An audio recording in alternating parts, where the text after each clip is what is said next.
Hello and welcome to this edition of the Terrell Phelps Show. My guest today is Diana Patterson. Diana, welcome to the show. Absolutely. You know, I'm really excited about this. Diana just had a book release this past weekend, and unfortunately, I was not able to be there, but I said to Diana, I said, you know what?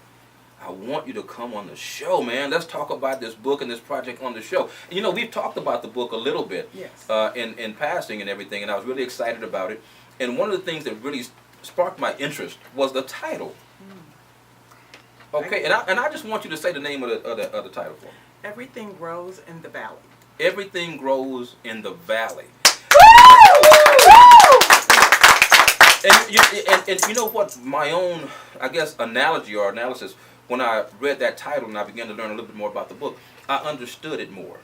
And it's interesting because in life, when we're in our valleys, we think that's our worst place and our worst moments in time. But actually, that's our opportunity to learn and our opportunity to grow while we're in that valley. And I think we go through things so that we can teach others and tell others and help others along the way. We don't go through anything that's just for us, but it's always about helping somebody else. And so when I read that title and I watched an awesome video that was put together based on the book, and if I'm not mistaken, I think your daughter actually put that together. Yes, she did. Her and Corey James. Her and Corey James, which happens to be another good friend of ours, son. And he's going to be on the show at some point too. But they did a wonderful job of putting that video together. I want to talk about that book. How did you come up with the title, first of all? Wow. It's interesting. It actually started, I went on a cruise that was originally supposed to port down in Mexico. And that was during that time we had that flu and they closed all the ports down in Mexico and we got rerouted up to towards Victoria, British Columbia, Canada. And the young lady that was a roommate with me, we met on the cruise actually. We roommated together so we wouldn't have to pay the full price for the cabin. Right. We got to talking just to get to know each other a little bit before the cruise. We corresponded on the phone back and forth. And I was sharing with her that I had never seen a real mountain before. I always saw them on TV and I was always in awe of them. So she was privy to that information. And as we were going into, porting into the canal that morning, she's screaming on the deck. She's like, Diana, get out here. You got to see this. Right. And I got on the balcony and I'm telling you, I looked at this mountain and I was just so full, like literally I started crying. But I stood there and I really took it in because it was one of those moments you want to be fully present and engaged in that moment. Absolutely. And I'm looking at this mountain and I'm looking at the top and I'm thinking, wait a minute, you know, why does the mountain top get all the glory? I'm looking up there, it looks cold, barren, it's desolate. And then I looked in the valley and I saw foliage, water, rivers streaming, birds, and it was just life. And I paralleled that with our own experiences. I think so often we give too much credit to things, the goals, the things we're going through. We're so busy when we're in those moments thinking about the hardship, the hurt, the pain. We're not present and engaged enough to see what God is doing with us in those moments. There you go. And when you're in that and it just reminded me so much of life and that analogy that when you're in the valley, that experience, that growth that comes with it is something that God is doing that's amazing with us, and we need to be fully engaged and embrace that. Absolutely. Amen. Absolutely. Yeah. And you know, so often when we're in that valley, we don't see anything but the darkness. Exactly. We don't see the opportunity to grow. We don't see the opportunity to learn lessons that we can pass on to others because of our valley experience is what I'm going to call it. And we've all had valley experiences in different ways in our life, and it's all about how we deal with that valley experience that is important. How we deal with it. Are we going to hang our heads down low and walk slumped over, or are we going to rise victoriously and gain wisdom and gain knowledge as we walk through that valley? And obviously you did that, because if you didn't, you wouldn't be here talking about this book today. Yeah, without any doubt. Without any doubt. Now, one of the things that I know about the book, there are some very interesting chapters in that book. And I want you to name off 3 chapters for me. When I think about some of the interaction and engagement I'm getting from my readers, it seems like some of the favorites are Motherless Child, It Factor, trying to think of, there's so many, It Factor. Let's start with Motherless Child. Motherless Child, okay. That chapter was a very, I tear up now. Very difficult chapter for me to write because I love my mother tremendously, and she loved me. I lost my mother when I was 21 years old. But unlike a lot of mother-daughter relationships, we actually were not close. Okay. There were many times when I actually thought my mother hated me. And being able to talk about it after losing her, we got close. My mother, we had a period we weren't speaking at all for quite a while. And then she got sick of cancer. And then we finally got close. And a year and a half later, she died. Okay. And I was never able, I was so just wanting to be there for my mother and support her through her illness. I didn't want to make it about me at that moment. I just wanted her to be okay and to suffer as little as possible through her illness. So we never got an opportunity to talk about those painful moments that I had, those things that were engraved in my memory that were hurtful and painful for me. And one of the things I've noticed over the years is I've seen so many women that have their mothers or their daughters, and they can't stand each other, they're not talking, they're not close. And I wanted to use this chapter as an opportunity to, first of all, just talk about my pain, dealing with my mother, but also understanding that that didn't make her a bad person. It was an experience. It wasn't who she was, it was what we went through. Okay. And on top of that, I wanted to help mend mother-daughter relationships because that relationship is so critical. I have 4 amazing, beautiful daughters, and I really allowed that incident, all those incidents, to propel me into a very close bond with my daughters, and even so much so that I took the opportunity to tell my daughters, let's sit down and talk about anything, any unresolved pain in your life, because tomorrow's not promised to me. Absolutely. And we sat down with Kleenex in hand, and I sat down and just listened, because one of their complaints about me was they didn't feel they could talk to me all the time, because I have tendency to be a bit of a control freak at times. I'll put that out there. And I talked to them, and it was so beautiful and amazing. It was healing for me, because what I realized is you're looking through those relationships through 2 different lenses. Absolutely. The child and the mother. And when my mother died, that little girl in me, that day that she took that last breath, the little girl in me died with her. And she was never nurtured from that. And I don't want to see other women or other girls experience that. You have each other. There are women and mother and daughters that have each other, and they go years without speaking. I just want to scream, like, what are you doing? God has given you such a gift in one another, and how amazing that relationship can be if you just nurture it. Right. And all you have to do is nurture it. There's no perfection in that relationship, but you nurture it. Just like when you grow a plant, you got to grow those relationships, and that's the reason for that chapter. Absolutely. Very good. Very good. You know, I knew that was going to be probably an emotional story for you to share, and I think it's a beautiful thing that you're able to share that. And because when we're able to share these things and tell our truths, we always set other people free. When other mothers out there that are having bad relationships with their daughters, it helps them to look at it from a different perspective and to see what you went through and to know that they can turn that thing around and try to fix it. You know, I don't know all the details of what happened with your mom, and I don't want you to get too emotional in the midst of it, so I'm not going to ask you a whole lot more. Yeah, I want to make but so she don't want her makeup to get messed up. But I think the message is there.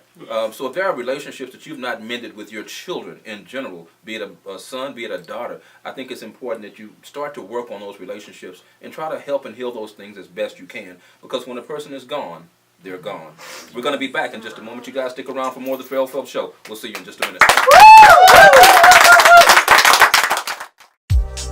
Tired of wasting time threading needles? What would you do with more time? Would you spend it with family, grow your business, take a class, or travel? There's a remarkable new tool available to help make your dream for more time a reality. The Easy Needle Multi-Threader was designed for weavers, seamstresses, and quilters to thread multiple needles in a fraction of the time than traditional methods. It eliminates tangles and prevents the possibility of germs and bacteria due to fallen needles and threads onto the floor. It's efficient, it's innovative, it's a time saver. Increase your productivity with Easy Needle Multi-Threader today.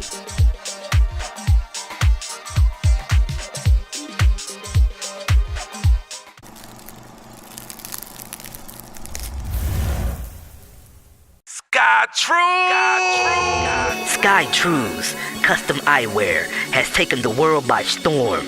In only 8 months, Sky Trues has gained the eyes of many, including celebs like Big Sean, Little Flip, Destiny Child, Soldier Boy, just to name a few. Through custom design, SkyTruths can put your imagination on your frames. I bring to you the next big thing in Houston, SkyTruths, created by Golden Boy, the musician, the artist, the entrepreneur, and grassroots marketing genius. Be inspired. SkyTruths, custom designed frames. SkyTruths! All right, welcome back to this edition of the Terrell Phelps Show with my guest, Diana Patterson. Welcome her back.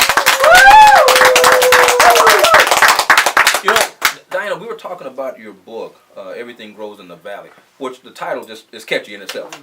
You know, and it was something, like I said, I could relate to instantly. Right. And oftentimes I've said that when you're going through different experiences in your life, that is your valley. But you're going through those experiences for a reason. Yes. It's just like having pain. There's a purpose to your pain. And when you discover what the purpose of your pain is, that's when you live a greater life. Exactly. And so I wanted to talk about a painful time for you. There was a time in your life where you basically felt that you really had it all. Yes. I would say the American dream. Exactly. You had everything. And all of that came crashing down. Tell us a little bit about that experience for you. Well, I went through a very painful, long, difficult divorce, and I was expanding my preschool at the time that I went through that divorce. And because I was going through a divorce, banks don't touch you. You know, when you're going through a divorce, typically you have to stop using your credit cards, and you have to do everything liquidated. And I had to basically do a $250,000 expansion of my preschool cash. Before the project was finished, I ran out of money. I was the one that had to pay alimony, and it was quite sizable alimony every month. Wow. I had to deal with that. I had to deal with the expansion, so I started using mortgage payments. I started using car note payments. I lost my house. My vehicles were repossessed, got in tax trouble. It was the worst nightmare I'd ever gone through in life. And it was weird because one of the things that was humbling that I learned through that time was that people don't like you, they like your credit. That's right. You know, and that was hard for me because I wanted to believe that dream that everybody loved Miss Patterson. No, everybody loved Miss Patterson's status, my social status. And it was very difficult living a life where you didn't have to worry about anything to a life where you had to worry about everything. And I felt abandoned. I felt alone. I felt I didn't know what God was doing with me, but I know it was very difficult, and my children suffered a lot through that time. I mean, and they're so wonderful. I don't even think they knew how hard things were because we have, as parents, we do what we do. Mask things. We try to hide it as best you can. Yeah, and so I had to start my life over, and I lost everything, but God knew me better than I knew myself. And I never thought, I was always very humble, even though God blessed me with a lot. I came from very humble beginnings. So I never took for granted what he was doing for me. But God knew me, and I didn't think I was the type of person that judged myself or validated myself based on what I had or what people thought of me. Okay. But God knew me better than I knew myself, and he said, "Oh, yes, you are that chick. Yes, you are." So he moved me to Atlanta. I moved there with 32 cents in my pocket. And wait a minute. Did you say you moved to Atlanta with 32 cents in your pocket? In my pocket. I literally lost everything, and it's a beautiful story in the book. As a matter of fact, that period of my life is described in 3 phases in the book. And it starts off with storage space, then it's Atlanta, and then Sugarland. And I really advise anyone that's lost everything. I think it's one thing when you lose everything when you have never had. I mean, when you've never had and you're trying to build something. Yeah. But the messages society sends you and that you send yourself. When you lose everything, you stop believing in yourself. You stop validating your worth. And it's a very dangerous thing because what we do is we take what happens to us and we make what happens to us who we are. Right. And one has nothing to do with the other. And there's character building that happens in those moments, and God was really using me in a mighty way. And I was so encouraged every time I started to give up. God sends these amazing messages through the universe, and I think a lot of times it starts as a whisper. He tells us something, he sends us something. When he sees us slipping, he'll shout a little bit. And I think after the shout, he'll start throwing you down and knocking you off your feet because you're not listening. But regardless of how you get the message, he's giving it to you. And That's what he did for me. Yeah. So he used so many instances where I really gave up on myself, and I don't mind admitting, I talk about it in the book, Yeah. I was suicidal at one time. I felt like my children were better off without me. And that's a dangerous position to get to. When you get to the point in your life where you feel like you're not worthy of God's love or the love of your loved ones, it's easy to validate that it's better not to be here. And what he did to me in those moments is what really affirmed what he was trying to do with me. I started the book as a journal. Okay. While I was going through that experience. And as I began to read my journal and look back, I saw, and it was amazing, what I saw God doing with me is at some point I realized this is God. At every turn, he was there. Even when I thought he wasn't there, he was there. He was building me up. He was cheering me on. He was believing in everything that he wanted me to do. He was helping me to believe in it and to know that he was with me, and he affirmed it through every action and reaction of everything that happened to me. And the things that hurt me the most gave me the most growth. And I thank God for that. And you know what? That is, you said that very well. And oftentimes the worst things in our lives can actually be the best things for our lives. When we know what that lesson is that we're supposed to gain from that experience. And I think it's a beautiful thing that you have actually gained that type of lesson because of your valley experience, having lost everything. Can you imagine losing everything, having everything, and then losing everything down to your last 32 cents, and you move to Atlanta with basically nothing? That had to be a tough challenge. And you know, so often we attach ourselves to what we own. We attach ourselves to material wealth and things of that nature. And I think we're all guilty of that. If we're going to be honest with ourselves, we would all say that we've experienced that at some point or other in our lives. But you've recognized that. Now I want to talk about one more chapter in the book, and then we want to talk about where Diana Patterson is now. So there's another chapter in the book called Oxygen Mask. Yes. Let's talk about oxygen masks. Oh my gosh, that was another, that was one of those aha moments. I had flown, I think, at least 100 times. And unfortunately, that was a tough year for us. It was 2012. In January, my sister was murdered. A month later, my ex-husband's mother, who was my mother, to me she was my mom, my mother-in-law, she died right in front of my children. So here I was, broke, didn't even know how I was going to get to Wisconsin for the funeral. I got there, I managed, people paid to get me there, I came there for the funeral. So I'm on the plane coming back home. And you know, you fly and they give those emergency drills about what you do in case of an emergency. And I had heard it 100 times, so I wasn't paying attention. I was reading a book. And God said, I need you to look up. And I'm reading my book, and I said, I think I almost audibly said, why? And he said, I said, look up.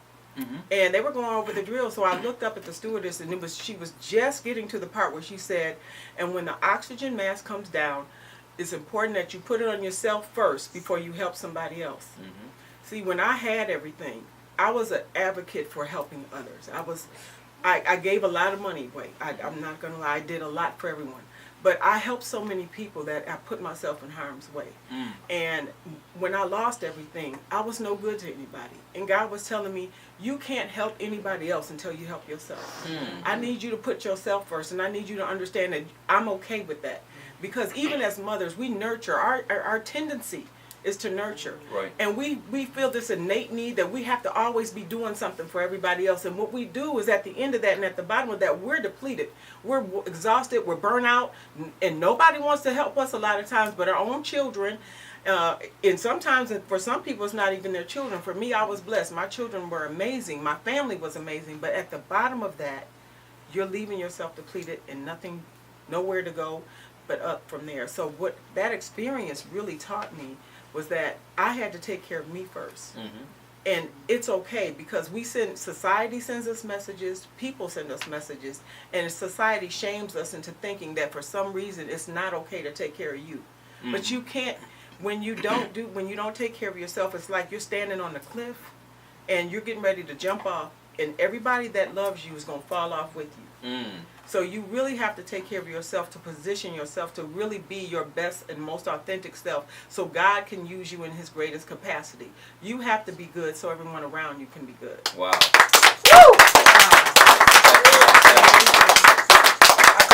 better. I could not have said it better. That is so good. You have to be good for yourself in order for others. And so often we feel like if others don't have us, that they're going to just fall apart and die too. And if we don't save ourselves and learn to save ourselves, then we're in trouble. Yes. You know, and so are those people. Man, this is really, really fascinating. I knew the book was going to be very interesting, and I cannot wait to read it. I've only had a chance to read the synopsis and the information on the back, and then a little bit more of the information inside, but I cannot wait to just sit down and absorb this book. You guys stick around. We're going to be back in just a moment. Hang on. We'll be back in just a moment.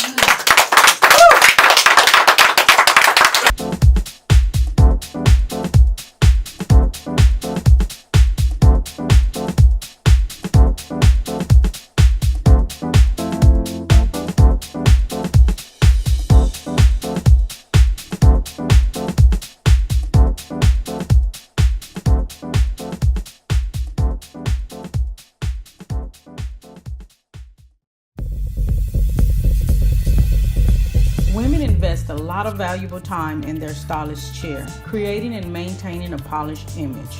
Having been in the beauty industry for over 35 years, I have witnessed this investment firsthand.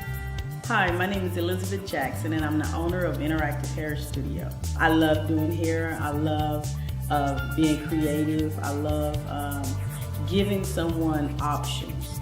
Through the years, I began to notice how much time was being spent threading needles during the weaving process. In salons everywhere, clients were threading needles for their stylists to save time, instead of relaxing and enjoying the experience. I knew that this was not the kind of experience that I wanted to provide for my clients, so I created a better way. The Easy Needle Multi-Threader is designed to make the weave installation process faster and easier, all in 5 simple steps. All you have to do is secure the Easy Needle Multi-Threader to a surface, insert the cushions into the unit, slide the needles into the cushions, place your thread onto the dowel, and thread your needles with the Easy Needle Threader. Stylists who use this product will never have to thread another needle in between weaving again. With the Easy Needle Multi-Threader, they can save time, save money, increase their clientele, and provide a wonderful experience for their clients.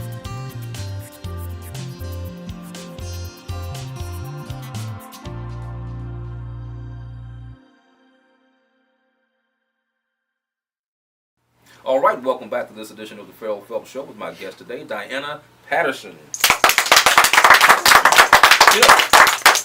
We've had a wonderful opportunity to learn so much more about your life. You know, and when I first met you, I remember seeing you when we were, I think, emceeing a particular function with Frank McComb, I think, as a matter of fact. Yes. And I remember seeing you walking home, like, man, she's such a beautiful woman. I wonder what, I'd like to know more about her. Just, some people are so pretty, you just want to know more about her. Like, yeah, I bet you. And I just looking at you, I would never have known that you had gone through so much in your life. And, you know, we can't judge a book by its cover.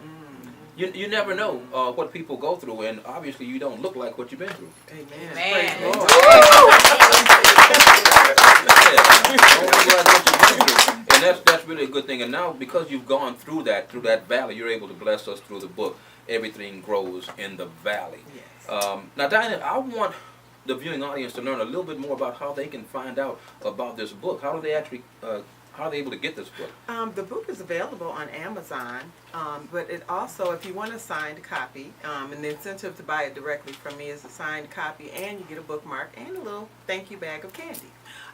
You can also purchase it on my PayPal, which is paypal.me/DNPEGVS, and everything grows in the valley. Again, that's paypal.me/DNPEGV.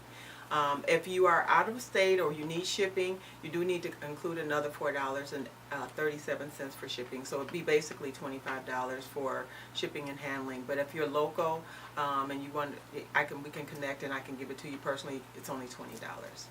All right, that's awesome. That's great information. And I certainly hope you guys go out and pick up this book, Everything Grows in the Valley. And one thing I like to say, my granddaughter, if you like this cover, my granddaughter actually created the cover for me. Oh, nice.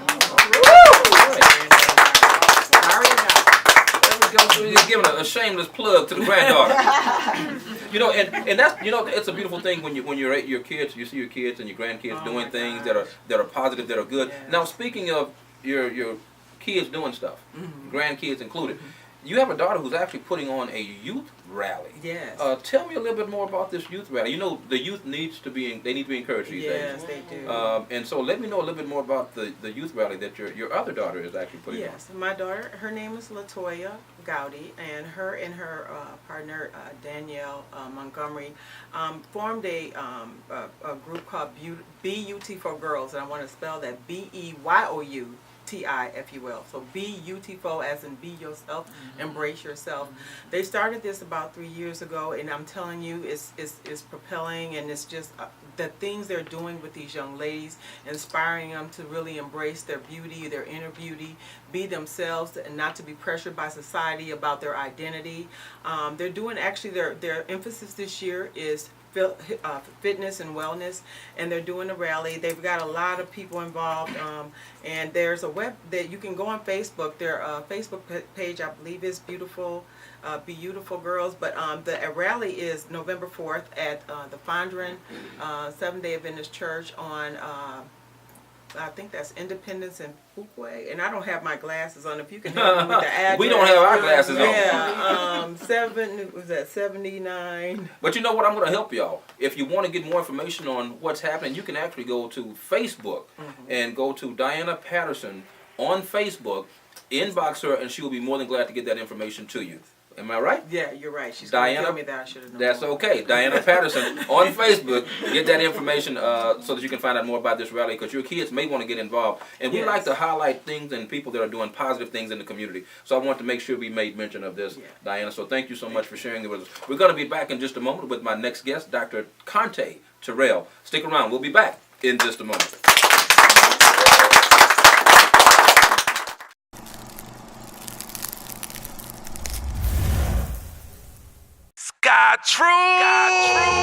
Sky Trues Custom Eyewear has taken the world by storm.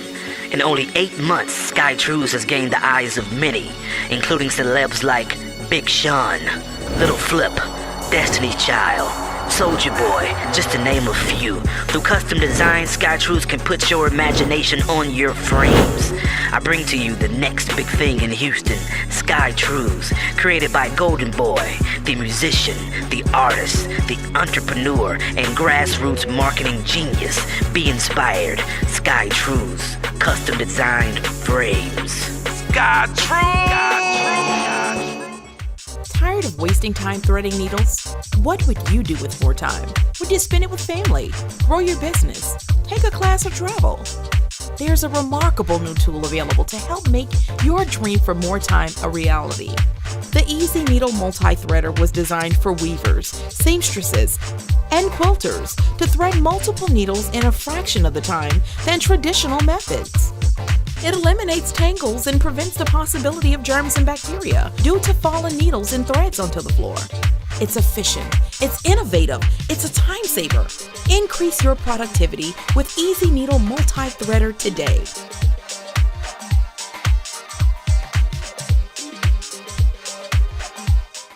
All right, welcome back to this edition of the Terrell Phelps Show. As I mentioned earlier, my guest today, my second guest, Dr. Conte Terrell. Thank you for joining the show. Thank you. Yeah, and you know what? I wanted you on the show. This is we've interviewed probably about 3 or 4 times, I guess. Me on your show, you on my show, or this, that, and the other. And it's about domestic violence. This is Domestic Violence Month. And you yourself have experienced, I'm just going to get right into it. Absolutely. Domestic violence. You've lived through that. Tell me what that experience was like for you, particularly. Well, it was a shock. You know, I was one of those people who thought that could never happen to me. So when I hear ladies say that now, I kind of smile. That could never happen to me. You know, I thought it only happened to the people on the other side of the track, or somebody who had been abused or seen abuse.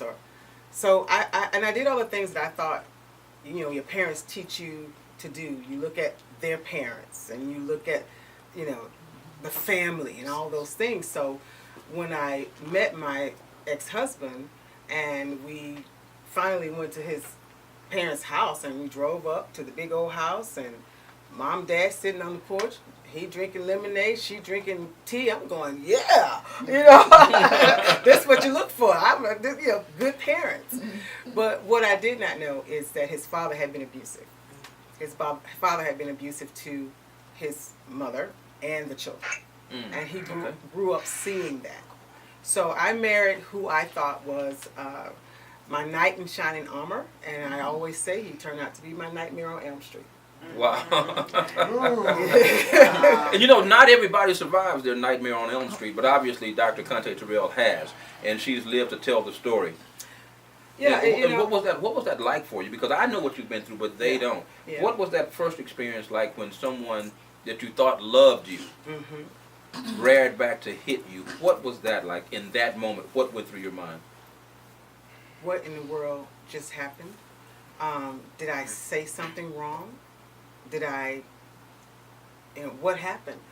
What I want to tell people is domestic violence is gradual.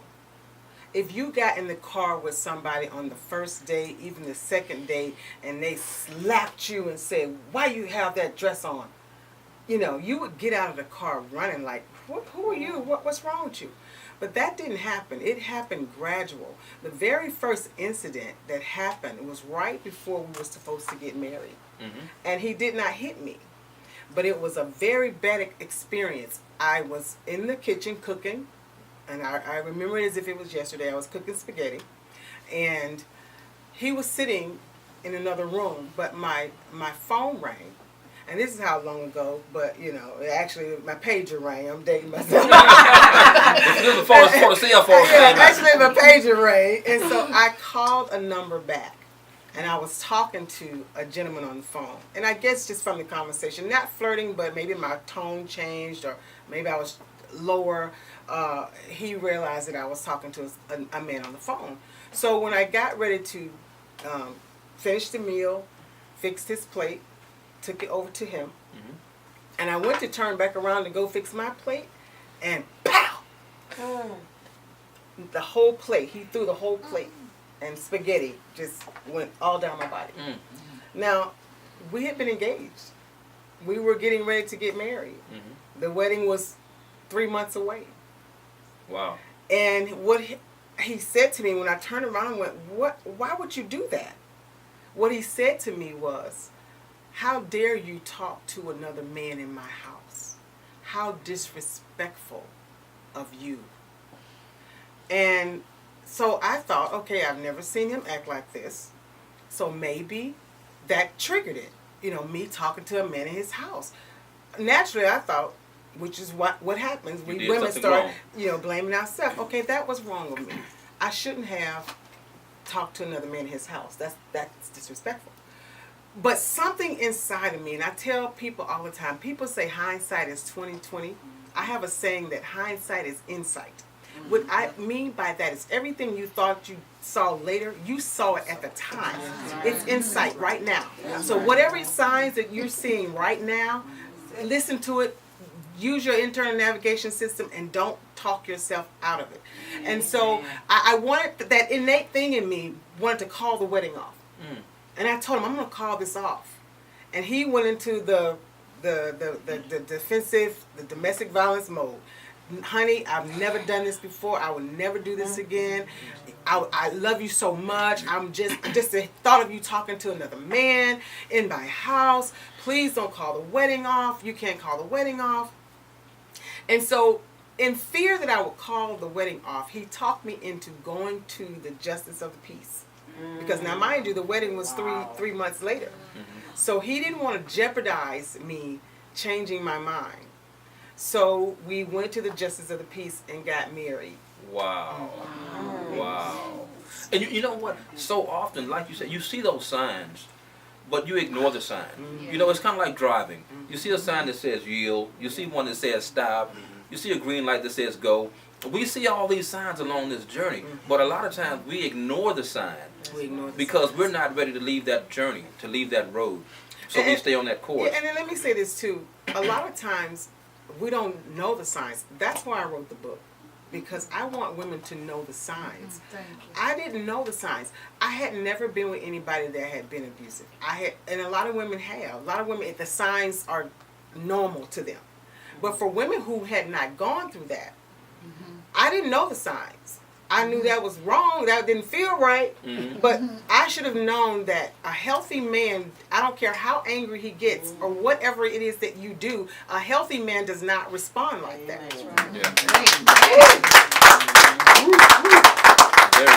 Very true. And that's so unfortunate that you went through that experience in your life. But that experience has actually set the course for the remainder of your life. That experience set the course. You know, I was listening to Dan Patterson, which you have awesome. Yeah. That started the ball. I always tell people that the abuse is my claim to fame. And God takes you through what He wants to bless you to. And so now I'm a blessing to so many other people as a result of what I went through. Absolutely. Now, I also want to tell people that He didn't actually hit me until 2 years into that marriage. 2 years into that marriage. So I was thinking, you know, I made the right choice. That was just an incident that happened. But was I wrong? It went from abuse to abuse to abuse. Most people know that I don't have any children. I have a lot of adopted people that I say are my children, but I don't have any biological children. But what they don't know is the reason I don't is because one of the most abusive abuse happened one night, and he stumped me in my stomach while I was pregnant with his child. And I lost a child and have not been able to conceive since. So all of that, I remember saying, you know, my favorite scripture is Romans 8:28. All things happen for the good of those who love the Lord. And that's been my favorite scripture for years. So during that time, Terrell, I'm looking at God like, okay, I don't see no good in this. What's the good in this? How do you fix this? Because I was a Christian. And I thought once you get married, you don't get divorced. God hates divorce. That's what the preacher kept harping on. God hates divorce. God hates divorce. I even went to a couple of preachers who told me, you go in there and you work it out. You pray about it. And that's why, keeping it real, I speak at a lot of places, but a lot of churches don't want me there because a lot of preachers are condoning it or turning their heads or even going home themselves and abusing their own wives. So, you know, we have to realize that all things do still happen for the good. Because as a result of that, I'm now Dr. Conte Terrell. As a result of that, I'm now an international speaker, published author, television, radio personality. As a result of that. So no matter what you're going through right now, like she said, that through that valley, you know, and on the mountaintop, you trust me, God has a reason for your path. Don't ever give up. There's a poem I wrote that's in my book. It's not mine. It's called Don't Quit. And before I get off, I want to read that because somebody out there needs to know that you don't quit. You don't quit. And if this is Domestic Violence Awareness Month, and if you are in any type of relationship where they're pushing you, shoving you, calling you out of your name, telling you that you're no good, keeping you from your friends, from your family. You can't even wear what you want to wear. Don't allow you money to even buy your own feminine products. These are abuse behaviors. These are characteristics of an abuser. Please get out. This month, Farrell, we received a grant from the Domestic Violence Council. Houston, the Harris County Domestic Violence Council. It is the first grant given to a domestic violence agency. Wow. My organization. And so it allows us, praise God, nothing but God. It allows us, and this is our first grant after 20 years. So that's another testimony. Keep pushing. 20 years we've been in business this year. I begged, you know that. I know. Begged for donations, got sponsors, did fundraisers, but just now getting a sizable grant. So you don't stop and you don't give up. But if you're going through this, now you can get help. We allow free case management, free counseling, free court advocacy, free therapy, all of that. www.freshspirit.org. Give us a call. Get out. You can. But we have to help you. There's so many people that are being killed. We help you with a safety plan. How to do it and try to do it to save your life. And you know what? We're going to talk a little bit more about that safety plan and how to get out of those types of relationships when we return. You guys stick around. We'll be back in just a moment. All right. Tired of wasting time threading needles? What would you do with more time? Would you spend it with family, grow your business, take a class or travel? There's a remarkable new tool available to help make your dream for more time a reality.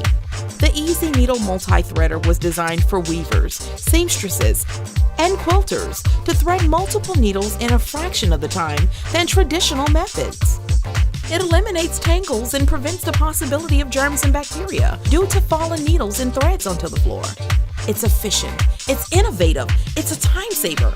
Increase your productivity with Easy Needle Multi-Threader today.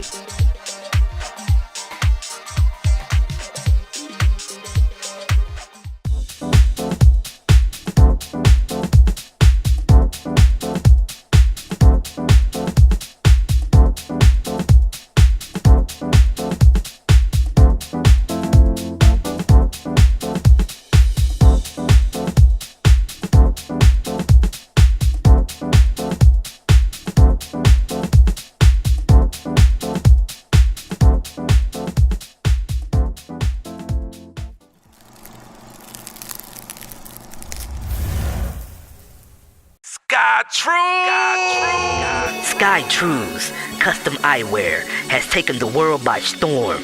In only 8 months, Sky Trues has gained the eyes of many, including celebs like Big Sean, Little Flip, Destiny Child, Soulja Boy, just to name a few. Through custom design, Sky Trues can put your imagination on your frames. I bring to you the next big thing in Houston, Sky Trues, created by Golden Boy, the musician, the artist, the entrepreneur, and grassroots marketing genius. Be inspired. Sky Trues, custom designed frames. Sky Trues! All right, welcome back to this edition of the Terrell Phelps Show. As I mentioned earlier, my wonderful guest, Dr. Conte Terrell, is in the house. It's all about domestic violence. You know, this is the month of October. It's the domestic violence month. Hence, we're wearing, I think, close to purple. Close to purple. Close to purple. You know what I'm saying? We're in the same family. Long as y'all know we're in the family. And, of course, purple is the color for domestic violence month and everything. And Dr. Conte is an expert on that. And you have an organization called Fresh Spirit that helps women who are going through domestic violence and things of this nature. Now, from that, you've also written a book called Fresh Spirit. I want you to tell us a little bit more about this book. Well, I wrote the book because, like I said, first of all, there's so many ins and outs of domestic violence. And once you're out, there's still so much that you have to still overcome. So the book helps you to, first of all, accept and acknowledge that you're in something that's abusive. Because, like I said, I didn't even realize that he was an abuser. I just thought he's just lost it. He had a bad day. He had something happen wrong. So to know those signs, to accept them, and then not only my story, there's 5 different other women's stories in the book. So that, because my story may not look like your story, so that you can see there's different ways and different opportunities for an abuser to abuse you, and it may not sound like my story. That's why I didn't think I was abused, because it didn't sound like what I had heard from other people. So it has activities in it. Also, like I said, it has a safety plan inside the book, and it has other women's stories, and it has some encouragement for you to be able to get that power and that courage you need to take those first steps. That's awesome. This is a prime example of turning your lemons into lemonade. Yes, and it's obvious that Dr. Conte has experienced a lot of lemons. But the beauty of it is that she has actually created some amazing lemonade for all your taste buds. All right. So, and I think that's what makes our journey important. When we go through different experiences in our lives, when we're able to turn that thing around and make a difference in the lives of somebody else, that's when our experience matters. Amen. Now, I want to talk about something else you're doing that not a lot of people know about. And I'm really excited about it, and I really wish I was a part of it. But since I'm not, I'm not still too talk late. about it. You know what I'm saying? 'Cause I bring the ratings up. You know. But Dr. Conte, you are actually delving into the reality show world now. Yes. Tell me a little bit about that. And I've had a chance to see some behind-the-scenes taping of that show, and thank you for sharing that with me. I thought it was really awesome. And one of the things that I noticed when I watched that was how authentic you were with those women and the conversations you were having at that table. I told you that. Yeah, you did. And when I was I'm not a big reality person necessarily. I got a few friends that are in that world, so I watch it to watch them. But it's not always real. And what I witnessed with Dr. Conte's show was that it was real, it was genuine, and I like the pearls of wisdom that you were tossing out to the ladies and the different tests that you gave them, and things of that nature. Tell us more about the reality show and why you started doing the reality show. Well, we are in the middle of taping the Dr. Conte's House of Fatal Obsessions. And it's a combination of like you've seen the celebrities that go into the house, and you have a doctor there that's helping them through issues. Or like a Yala who goes to different people. It's kind of a combination of those. But these women that are in the house have all dealt with some type of fatal obsession, some type of abuse, and so we are working through helping them to overcome it. And oh my gosh. You saw the beginning of it, but wait till you see how these ladies are evolve and doing some miraculous things. And it's to give people hope, to let you see, because somebody may never ever go into a counselor's office because you're still letting shame hold you back. You're still worried about what people are saying. You're still in denial. So somebody's going to look at that and say, that's me. And they're going to take those same techniques and tactics that you saw me give the ladies and hopefully use it for themselves to get out of a situation.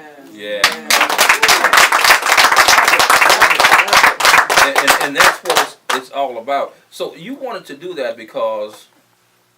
Well, because people have, I'm on Amazing 102.5 here in Houston. So a lot of times people forget that I was telling Ms. Patterson that I'm a survivor. They see all of this, like you said, thank God you don't look like what you've been through. So I wanted to do it to be able to show not only that I've gone through it, but I've survived it, and now I can help somebody else survive it. And you can come through it as well. If you're going through domestic violence, if you've been through any type of sexual abuse, because a lot of times I have clients in my office been abused 30 years ago. But never got the help. Still walking around sick, tore up from the floor up. Looking good on the outside. Got it all together on the makeup and the hair and the nails. But you are a wreck.